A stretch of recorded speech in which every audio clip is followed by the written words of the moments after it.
After realizing my husband was spending more and more time with that woman and her child, I started deliberately seducing our neighbor Hudson. If my husband went to chop wood and fetch water for that woman, I sweet-talked Hudson into doing chores for me. If my husband ate meat at that woman's house, I happily cooked a feast at Hudson's, filling his house with the aroma of braised pork until he was completely dazed by the smell. If my husband rushed to take that mother and child to the hospital, I would softly knock on Hudson's door, looking helpless and fragile. Chapter 1. 1974. My husband Diego was finally promoted to battalion commander, and I was finally able to join him as a military spouse, just as I had always wanted. But after moving in, I noticed something strange. A woman named Julia was constantly seeking out my husband for help. No matter what she needed, my husband never refused her. Every day, I watched him chop wood and carry water for her. Every night, I watched him rush to take her to the hospital, running back and forth like he was her personal servant. It disgusted me. But he was a soldier. Taking care of a fallen comrade's widow seemed reasonable. But was Julia insane? Why was she always clinging to my husband? There were so many men in the compound. Why did she only ever ask him for help? I warned Diego to stop helping that woman. If you don't help her, someone else will. But my husband got mad at me instead.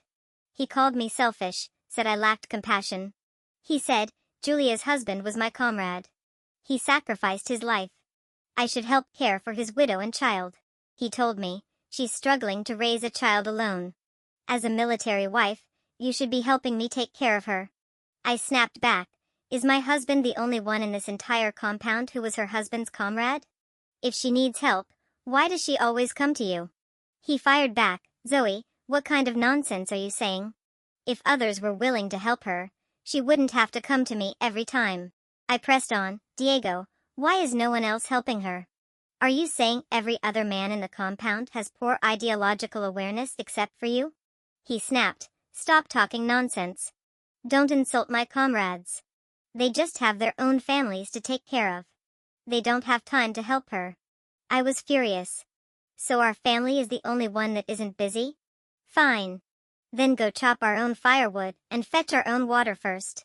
Just as he was about to argue back, a delicate, soft voice floated in from outside, Diego. I ran out of firewood, and my water jar is empty. I was livid. She's like a ghost that just won't leave. I grabbed my husband's arm, stopping him from leaving. You are not going. He impatiently snapped, Zoe, she's different from us. She's a city girl. She's never done this kind of rough work before. I felt utterly frustrated. So just because she's never done it before, that makes it right? She can order other people's husbands around to do it for her. We haven't even finished chopping our own firewood. You can chop it too. Our water tank is empty. You're used to doing that kind of work anyway. I was livid. Chapter 2. Diego and I grew up together, childhood sweethearts. We both came from poor families. Before Diego became a battalion commander, I had stayed in the countryside, taking care of his parents and younger siblings. His parents were in poor health, and his siblings were still young, so I had to handle all the household chores by myself. There were too many mouths to feed and not enough hands to work, and Diego's salary wasn't high. So, I worked like a man, earning 10 work points a day. With occasional support from my family, we managed to scrape by. As his siblings grew older, life became a little easier for me. When Diego was promoted, his parents felt guilty for how much I had sacrificed, and his siblings were grateful for everything I had done. They urged me to join him in the military compound. I was more than happy to go. But when I arrived, I realized there was a woman who had inserted herself into every corner of my marriage. Watching my husband's retreating back, my anger boiled over. So just because I'm capable, he thinks it's perfectly justified to leave everything to me and run off to help another woman. So now being capable is a crime? I wanted to curse. Damn it, is this really my husband? He doesn't care about his own wife, but he's worried sick about another woman. Did he get kicked in the head by a donkey? I threw down the towel in my hand and turned to knock on my neighbor Hudson's door. Hudson. Hudson was the battalion commander of the 1st unit, while Diego was in charge of the 2nd unit. He had a 7-year-old boy named Lucas, who, according to the gossiping military wives, was his adopted son, the child of a fallen comrade. He was unmarried, had an adopted son, came from the countryside, and wasn't particularly good-looking, so his marriage prospects had stalled. I knocked. Hudson, sorry to bother you. Would you mind helping me chop some firewood and fetch some water? Just enough for lunch. I can pay you. Hudson gave me a skeptical look. This woman was known as the most hard-working wife in the compound. She chopped wood, carried water, cooked, cleaned, she managed everything flawlessly. Even though she had only been here for 2 months, her reputation had already spread. Hudson had heard his comrades complain, saying, "Why couldn't my wife be more like Zoe? Where's Diego?" Helping Julia fetch water and chop wood. Hudson's eyes narrowed slightly. I quickly rubbed my waist, pretending to be in pain. I can do all these things myself, but I twisted my back yesterday. I can't use too much force. Whenever I try, it hurts. Diego won't be back until the afternoon, and I still need to make lunch. But there's no water, and no firewood, so I can't cook. I'll change and be right over. I watched Hudson sweat in my yard as he swung the axe, and I smiled before walking into the kitchen. My back was perfectly fine. I brought out the white flour that I rarely allowed myself to eat and made a huge pot of hand-pulled noodles. When the water tank was full, and the firewood was neatly stacked, I carried a steaming bowl of noodles to Hudson. "Hudson, I made noodles. Take them home and eat with Lucas. Thank you so much for today." Hudson looked at the large bowl of white noodles and hesitated. White flour was a luxury these days. It was just a small favor. I can't accept a meal in return. I laughed. Maybe it's a small favor to you, but to me, it was a huge help. This is actually the first time since I moved here that anyone has helped me chop wood or fetch water. To be honest, I think it's exhausting. For a moment, pity flashed across Hudson's eyes. "All right, then. If Diego's ever too busy to help, call me."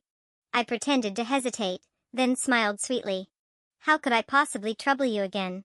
Even though it's tiring, I can manage. Now hurry up and take the noodles home. Lucas must be hungry." Chapter 3. As expected, Diego only returned after lunch. Julia wanted to thank me, so she invited me to stay for lunch. Well, isn't that thoughtful of Julia? Of course.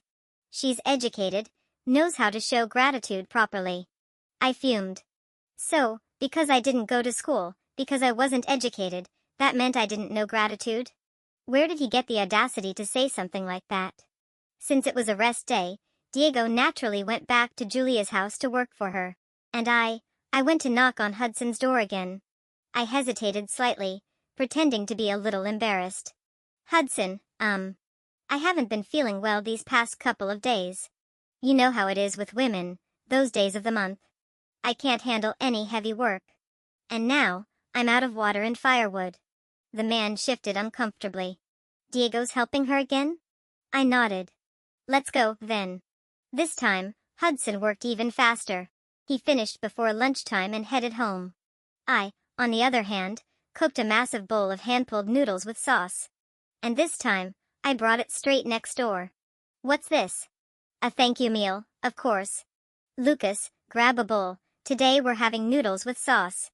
Auntie makes the best ones." The 7-year-old boy was already drooling. With a big grin, he scampered off to grab a bowl. The man saw the child's eager expression and swallowed his refusal. It was my first time stepping into Hudson's house, and I immediately noticed how empty it was, just like the 2 men who lived here. After dinner, I casually picked up the child's clothes that had been tossed in the living room. The fabric was rough, with patches that were stitched on carelessly. I removed the crude patch and, in its place, embroidered a delicate leaf over the torn area. "Auntie, you're amazing." Lucas looked at me with eyes full of admiration. "You don't know how the kids in the courtyard used to laugh at me because of these ugly patches on my clothes. Just wait, now I'm going to show them whose patch looks better." I chuckled. "From now on, if your clothes tear, just bring them to me. I'll fix them for you." "Thank you, Auntie. You're the best." "I'm going to show them right now." Watching the child change into his newly mended clothes and dash outside excitedly, I felt a warmth in my chest. But then, I noticed Hudson's gaze fixed on me. "What exactly are you trying to do?" I froze. "Hudson, what do you mean by that?" The firewood would burn even if it wasn't chopped. There was still enough water to drink, even if it was a little low. And even if you weren't feeling well, you could have waited for Diego to come back before doing all these things. I stiffened, caught off guard by his directness. How did he suddenly see through me? Was it because I was too kind to Lucas? Did he sense something? I asked. If you already knew, then why did you still help me? Hudson replied indifferently, I just thought you were pitiful. I let out a bitter laugh. So it's not just me who thinks I'm pitiful. Even you think so, Hudson. Don't worry, I don't have any ulterior motives. I just wanted to experience what it's like to have a man help me with chores. And now that I've experienced it twice, I have to say, it really is nice to have a man helping out. Now that it's all out in the open, I won't trouble you again. Chapter 4. On my next day off, as always, Diego left for work early. I positioned myself near the well, watching from a distance as Hudson approached to fetch water. The moment I saw him, I quickly lifted 2 buckets and wobbled my way toward home. But just as I stepped forward, my foot caught on a rock. I stumbled forward, buckets and all, only to be caught by a pair of strong hands. Steadying myself, I quickly took a step back, putting at least a meter of distance between us. Thanks. I struggled to lift the buckets again, the carrying pole bending under the weight. After only a few steps, I heard the man say, Put it down. I'll carry it. Stubbornly, I refused. I can do it. But Hudson didn't take no for an answer. Without a word, he took the carrying pole off my shoulders and shouldered the weight himself. Watching his broad back as he walked ahead, I couldn't help but smile. Later, while he was chopping firewood in the yard, I happily went into the kitchen to prepare a meal. Before long, Hudson appeared and tossed a bag onto the stove. This is for Lucas and me. When it's ready, I'll take it home. Make dalumion, Lucas likes it. With that, he turned and went back to chopping wood. That afternoon, Diego returned home with a sour expression. I heard you let Hudson carry water for you today. I raised an eyebrow. Yeah. I almost fell while carrying the buckets, so Hudson gave me a hand. He said, Don't let him help again. It looks bad. I retorted, Oh. But it looks fine when you carry water for Julia? He frowned. That's different. She doesn't have a man. You do. I scoffed. Funny, I don't feel like I have a man. That shut him up. From now on, I'll carry the water. I smirked. Now that sounds like a man. Sure enough, the next time he had a day off, Diego made sure to fill the water tank first before heading to work. Meanwhile, I went straight to Hudson's house to ask him to chop wood for me again. This time, I stayed to cook lunch for them as well. I also tidied up their rooms, washing what needed washing, wiping down what needed cleaning. Looking at the spotless and refreshed space, I grinned to myself. Luckily, Diego hadn't chopped the wood himself, otherwise, I wouldn't have an excuse to keep coming over. Ever since I realized that my husband was so eager to help another woman while treating me with indifference, I had already decided to divorce him. But in this era, divorce meant being sent back to my hometown. Going back to the countryside to earn work points was not an option. So, I had set my sights on Hudson. I would slowly integrate myself into his life, bit by bit, until I had him. Until I had secured my future. When Hudson returned home, he paused for a moment, taken aback by the neat and organized room. Hudson, thank you for helping me again today, I said cheerfully. As a thank you, I made lunch for you and Lucas and did a bit of tidying up. I'll be heading back now. You still have to cook when you get home. He glanced at the meal I had prepared. Just eat here. Chapter 5. From that day on, I officially became a regular in Hudson's house. The courtyard was soon buzzing with gossip. Diego must have heard the rumors somewhere because when he came home, he was in a foul mood, his expression dark and stormy. You're cooking and doing laundry for Hudson and his kid. Do you even have any shame? I shot back, Who are you calling shameless? This is gratitude. Hudson helps me chop wood and carry water. I'm simply repaying his kindness in the ways I can. Unlike some people, I actually know how to be grateful. Besides, Lucas is a martyr's child. How can you be so selfish and heartless? As a soldier, and as a soldier's wife, it's our duty to care for him and protect him. Oh, right, give me your fabric ration ticket for this month. Lucas's clothes are full of holes. I'll make him a new outfit. Diego hesitated, avoiding my gaze. I scoffed. Don't tell me you already gave the ticket to Julia? His face darkened. Her kids' clothes were old. I just lent it to her so she could sew something for him. Lent? Are you sure it was just lent? Then get it back tomorrow. It was just given out. How can I ask for it back so soon? I snorted. Then what about the tickets from the last 2 months? Shouldn't those have been returned by now? Diego was completely speechless. He looked awkward, clearly flustered. I raised an eyebrow, so he still had some sense of shame left. That made things easier. Ignoring his discomfort, I continued, hand over the meat ration ticket too. I'll buy some meat for Lucas. And while I'm at it, I might as well enjoy some for myself. His face turned even darker. Silent. I narrowed my eyes. Don't tell me you gave that to Julia too? Maybe it was my scornful tone that provoked him. So what if I gave my meat ration to Julia and her son? They're pitiful, barely get to eat meat once a month. Damn it, I was fuming.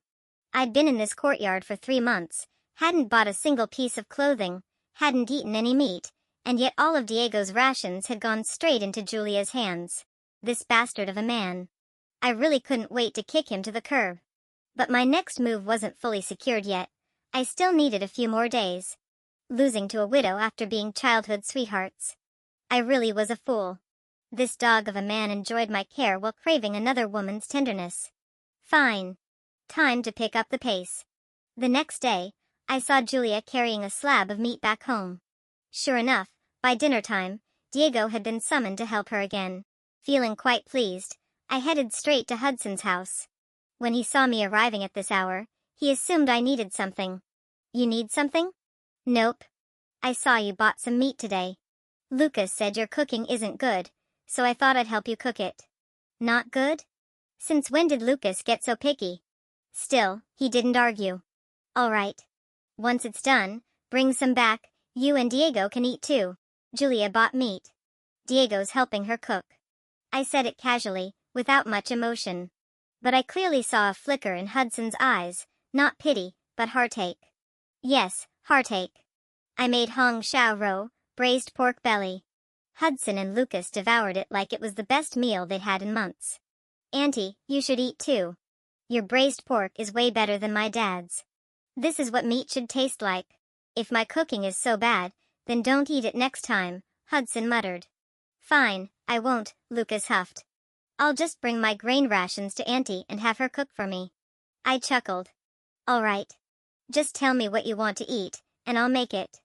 But Auntie doesn't have any meat. All our ration tickets go to Julia. Lucas frowned in confusion. But meat is so tasty, why would Uncle give it away? All right, enough talking, just eat, Hudson grumbled, stuffing another piece of braised pork into Lucas's mouth. But even as he chewed, Lucas mumbled, we have meat at home. Auntie, next time my dad buys meat, you should come cook it for us, and we'll eat together. I smiled and placed another piece of meat in Lucas's bowl. Eat more, you're still growing. Don't just watch us eat. You should eat too, Hudson said casually, placing a piece of braised pork in my bowl. I didn't refuse. Happily, I ate it. By the time I got home, Diego was already there. Where did you go? It's so late. I went to Hudson's house to eat meat. Diego was stunned. You're a grown woman going to another man's house just to eat meat, don't you find that embarrassing? Oh. And you, a grown man, going to Julia's house to eat meat isn't embarrassing? I was helping her with work. She was just being grateful and insisted I stay for dinner. I couldn't refuse. I helped Hudson and Lucas cook. They insisted I stay. I couldn't refuse either. Diego was fuming. You're a married woman going to another man's house to cook for him. Where's your dignity? I shot back. You're a married man going to another woman's house to do her chores. Where's yours? He exploded. She's my comrade's widow. I smirked. And Lucas is a martyr's son. He was seething now. Zoe, when did you become so unreasonable, so sharp-tongued? I crossed my arms. Oh. You're using idioms now? Then you must have heard this one. If you don't break the silence with an outburst, you'll be destroyed by it. Well, I have no intention of being destroyed. So I choose to break. Hudson already felt sorry for me. That meant I was almost there. And honestly, I was too tired to keep pretending. Chapter 6. That night, someone banged loudly on our front door. Diego jolted awake, flipping upright in bed before rushing to open it. Diego, my stomach hurts. What should I do? Wait, let me get dressed. I'll take you to the hospital. The moment he stepped out the door, I sprinted to the kitchen. I grabbed a handful of chili peppers, chewed them down in one go, then gulped a ladle full of cold water. Sure enough, within minutes, my stomach was burning like fire. With my hair still damp from sweat, I knocked on Hudson's door. Hudson, my stomach hurts so much. Diego took Julia to the hospital, and I didn't know who else to go to. Can you take me? I crouched down, clutching my stomach, cold sweat dripping down my face. Wait a moment, let me get dressed. I'll take you right away. Hudson changed quickly, then reached out to help me up. But the pain was real, I really couldn't stand. With no other choice, he bent down and carried me on his back all the way to the hospital. The doctor put me on an 4 drip immediately. Hudson, I feel much better now. Once the 4 is done, I can go back on my own. You should go home, Lucas is alone. I don't want him to be scared. Don't worry about Lucas. Just focus on yourself. He's very independent. Back when I was away on missions, he stayed home alone all the time. Even so, I already feel bad enough having you take me to the hospital in the middle of the night. Diego is here too, can you find him? He can take me back. All right. Wait here, I'll go look for him. 10 minutes later, Diego and Hudson walked into my hospital room. Diego looked surprised to see me hooked up to an 4. What happened to you? How did it get this bad? It's just a stomachache. The doctor said it's nothing serious. After the 4, I can go home. Good. Then when you're done, head back first. I'm going to check on Julia, she's in a lot of pain. With that, Diego turned and walked away. I caught the flicker of anger in Hudson's eyes. Hudson, you should go home too. I'll be fine on my own. There's not much left. I'll wait until you're done, and we'll leave together. Silently, I started crying. Tears streamed down my face without a sound. This was the first time I cried in front of Hudson. Seeing me cry, Hudson panicked. His words came out clumsy and stuttered. Why are you crying? Don't cry. Frantically, he patted his pockets, finally pulling out a handkerchief and handing it to me. I took it, but instead of stopping, my silent tears fell even harder. Hudson, tell me, what does Julia have that I don't?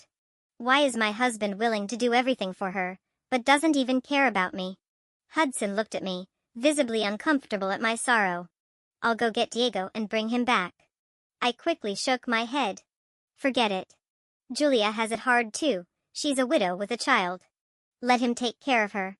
By the time my 4 drip finished, my stomach pain had mostly subsided. But the pain had been real, I was still weak, my legs unsteady. On the way down the stairs, I nearly fell headfirst, but luckily, Hudson caught me just in time. With no other choice, he helped support me, and I leaned against him for balance. And just at that moment, as fate would have it, we ran into Diego, who was also supporting Julia, at the hospital entrance. The moment Diego saw Hudson holding me up, his face twisted in fury.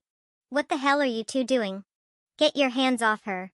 Hudson, taken aback by the unexpected encounter, calmly replied, your wife is still weak. She needs support. Diego had long been irritated by how often I went to Hudson's house to cook and clean. But now, seeing me half leaning into another man's arms, Hudson's hand on my back, his anger exploded. Don't think I don't know what you're up to. You're a soldier too, you know that interfering with a military marriage is illegal. It's morally corrupt. I snapped. Despite my weak body, I stormed over and slapped Diego hard across the face. Diego, when you help a widow, it's called being a good, honorable man. But when Hudson helps me, it's called moral corruption. If that's the case, then I wouldn't mind being widowed. The entire area fell into a stunned silence. It took Diego a long moment before he finally processed my words. His voice trembled. Zoe, are you saying you want me to die? I scoffed. Why shouldn't I? Julia's husband died, and look how well she's living. She has a devoted man like you serving her, running around chopping wood, hauling water, doing her chores. You make sure she has clothes by giving her fabric rations, and you make sure she has meat by giving her food rations. And me? I let out a cold laugh. I have a living husband, yet I chop my own wood, haul my own water, do my own chores. I've been in this compound for over 3 months. I haven't bought a single new outfit, haven't had a single bite of meat that you provided. I envy her. Why shouldn't I? If losing a husband means I get to live like her, then yes, I wouldn't mind being widowed. The bystanders, who had been watching with amusement, suddenly fell into dead silence. What I said shattered their worldview. It was probably the first time they'd ever heard a woman wish for her husband's death, just so she could live a better life.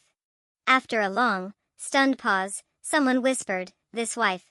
I mean, she is living a miserable life, but cursing her own husband to die?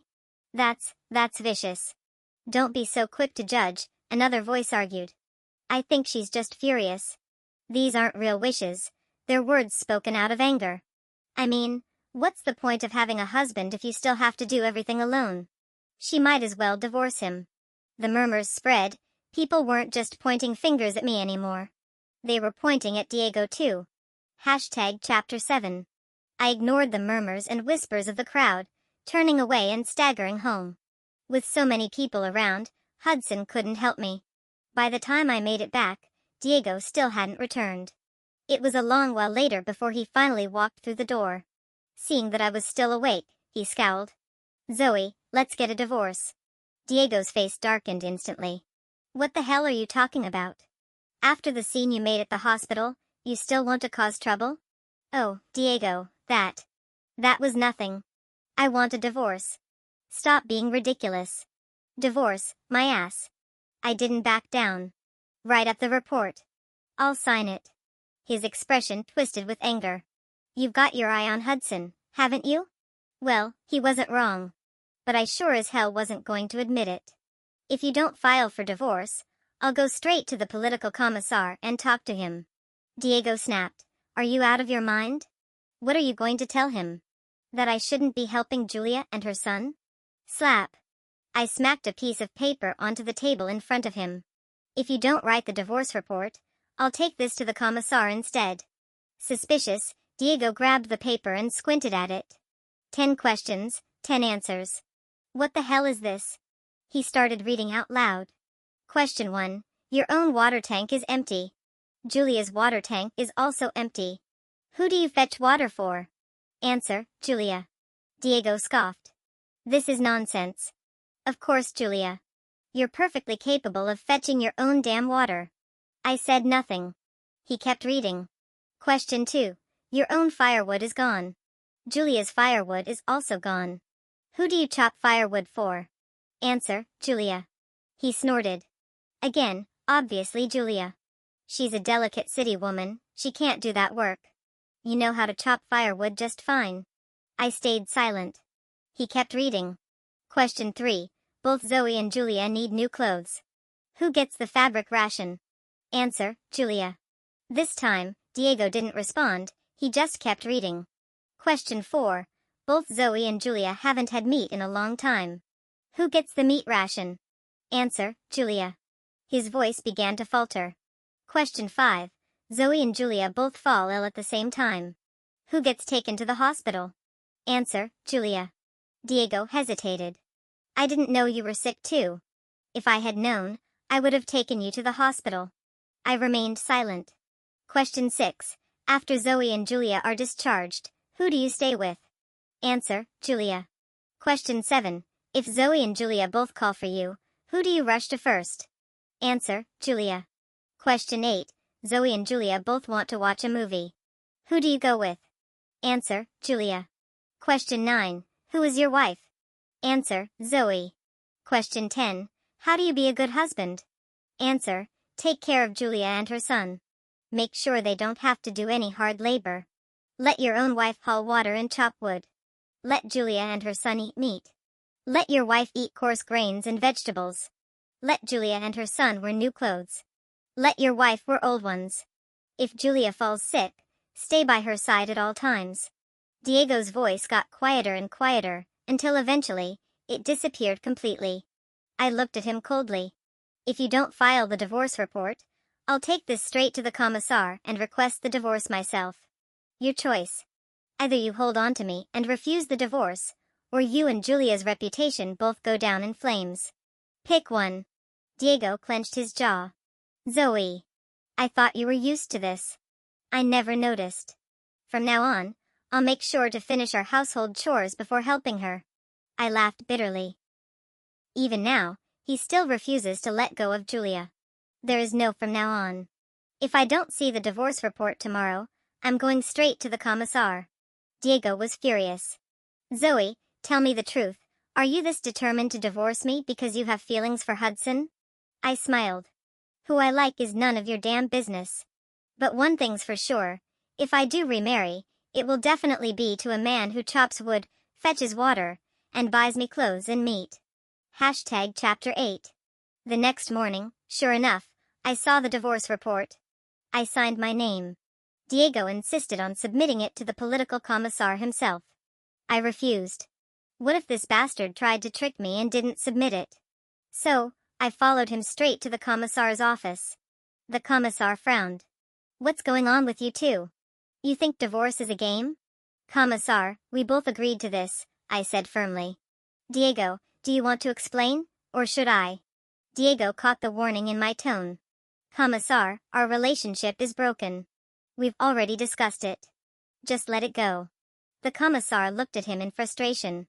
You little bastard.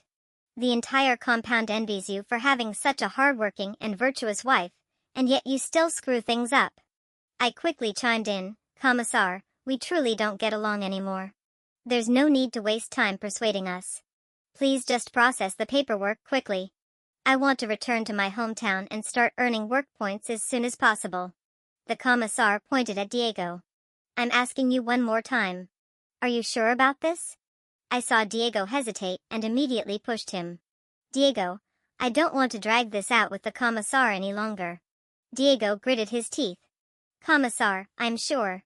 The commissar let out a heavy sigh, clearly exasperated. Fine. If you don't know how to cherish what you have, someone else will. He turned to me. Comrade Zoe, the divorce report is approved. I'll submit it and get it processed as soon as possible. Meanwhile, Hudson had been standing at the door for a while now. When he heard that Zoe was getting divorced, he didn't know why, but something in his heart felt so damn good. As he watched the two walk out of the commissar's office and part ways, he quietly followed after the woman. I felt a little nervous when I sensed someone following me. But when I turned and saw it was Hudson, I instantly relaxed. Hudson, why aren't you at training? I had to run an errand. I just heard in the commissar's office that you're divorcing Diego. Is it true? I smiled. It's true. Once the divorce is finalized, I'll be heading back to my hometown. These past few months, thank you for looking after me. If it weren't for you, I might not have made it this far. I paused, then admitted. I'll be honest, I'm a petty person. I don't want my man constantly hovering around another woman. I want him to focus only on me. Hudson, do you think I'm being unreasonable? No, he said, shaking his head. You're a generous and capable woman. What will you do once you go back home? I'll work and earn my own keep. And when I meet a man willing to chop wood and carry water for me, who'll buy me food and clothes, then I'll marry him. Hudson looked a little shocked. That's all you expect from a husband? I was just as surprised. Is that too much? Diego never did any of it. As we talked, we arrived at my house. Wait here, Hudson. I have something for you. Chapter 9.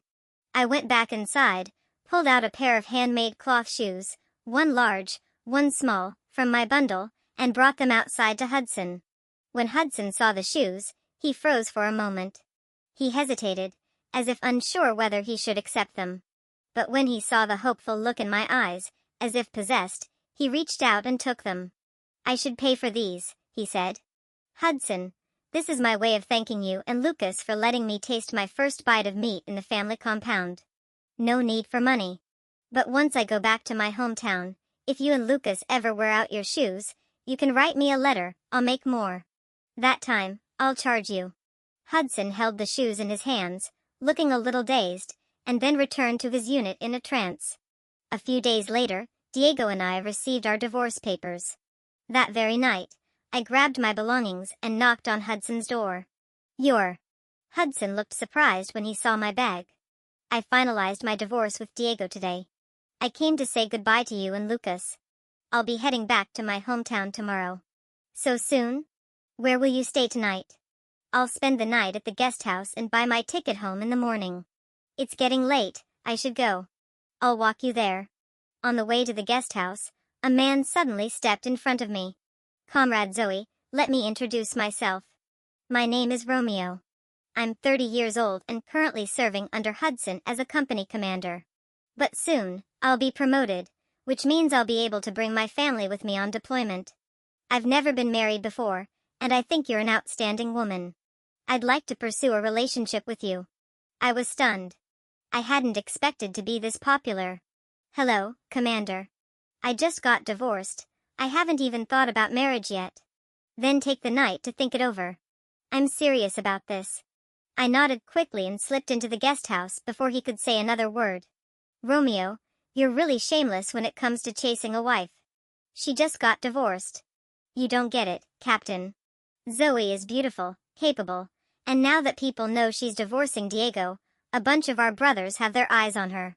If I don't make a move fast, someone else will. After I managed to send Romeo away, Hudson seemed completely torn. He kept pacing in circles outside the guest house, hesitating. I had barely finished checking into my room when there was a knock at the door. Who is it? It's me, Hudson. The moment I heard his voice, I rushed to open the door. Hudson, what's wrong? Let's talk outside. I followed him out to the entrance of the guest house. Comrade Zoe, Hudson started, his expression serious. I'm Hudson, 26 years old. I have a son, but he's adopted. I've never been married.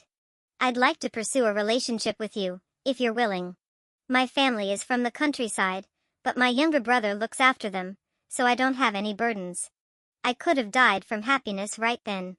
I had thought I'd have to go back to my hometown and spend months writing him letters, waiting for him to finally ask me to marry him. But this surprise had come too soon. I hurriedly lowered my head, afraid he'd see my overly smug smile. Will you chop wood and carry water for me? I will. Will you buy me new clothes and meat? Once we're married, I'll give you all my wages and allowances, all my ration tickets too. You can buy whatever you want. If you agree, I'll file the marriage application tomorrow. I kept my head down. Hudson, I just got divorced. You've never been married. I don't deserve you. I'm just an old bachelor with a kid. I don't deserve you. I was touched, really touched. I nodded. If you don't mind me, I'd love to take care of you and Lucas. What was there to hesitate for? This was my moment. So I agreed. Chapter 10. The political commissar had not expected that just yesterday, after finalizing Diego and Zoe's divorce, Hudson would come rushing in with a marriage application. You're filing a marriage application right after her divorce? Don't tell me you and Zoe had something going on beforehand. Commissar, Zoe and I are completely innocent. You're well aware of why Zoe divorced Diego. It was Diego who didn't cherish her, who didn't know how to prioritize. Since Diego didn't appreciate her, now everyone's fighting over her. You know my situation. Where else can I find such a capable wife? If I don't act fast, I might not even get my chance. Hearing that, the political commissar finally relaxed his furrowed brows. Report. Enter. Commissar, has Diego and Zoe's divorce been officially approved? Why are you asking? Commissar, you know I'm not getting any younger. I think Zoe is an excellent comrade. If their divorce has been finalized, could you help arrange a match for me? The commissar burst out laughing. You're too late, someone already got ahead of you. What? Who the hell beat me to it? That guy standing right next to you. Hudson, you bastard, you stole my chance. The commissar watched as the two men started bickering and shooed them away impatiently. Get out, both of you. As Hudson reached the door, he turned back with a grin. Commissar, please speed up my application. As you can see, good women are in high demand. The commissar chuckled. Fine, I got it. I stayed at the guest house for a week before officially registering my marriage with Hudson.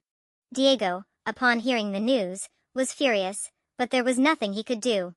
Not long after, he and Julia also got married. Since we lived next door to each other, every little movement in either house was impossible to hide. I watched as Julia bossed Diego around, ordering him to carry water, chop wood, do the laundry, and clean the house. It was satisfying to see, but I didn't envy her. Unfortunately, good times didn't last long. Another one of Diego's comrades died in service, and his overwhelming sense of duty kicked in again. So, whenever I had free time, I would sit in my courtyard and watch the chaos unfold next door. I sighed, thinking how quickly an untouchable muse could turn into a domineering wife. Hudson was unimpressed. "Why are you watching them? It'll only ruin your mood, and that's not good for the baby. Come, let's go for a walk." I smiled. "Okay, but you have to hold me. A neglected wife brings trouble. A domineering wife brings even more trouble." In the years to come, Hudson steadily rose in rank. Diego, however, remained stagnant. Watching Julia's increasingly resentful face, I couldn't help but sigh. Why don't women learn to be good to themselves? After all, happiness is something you have to fight for.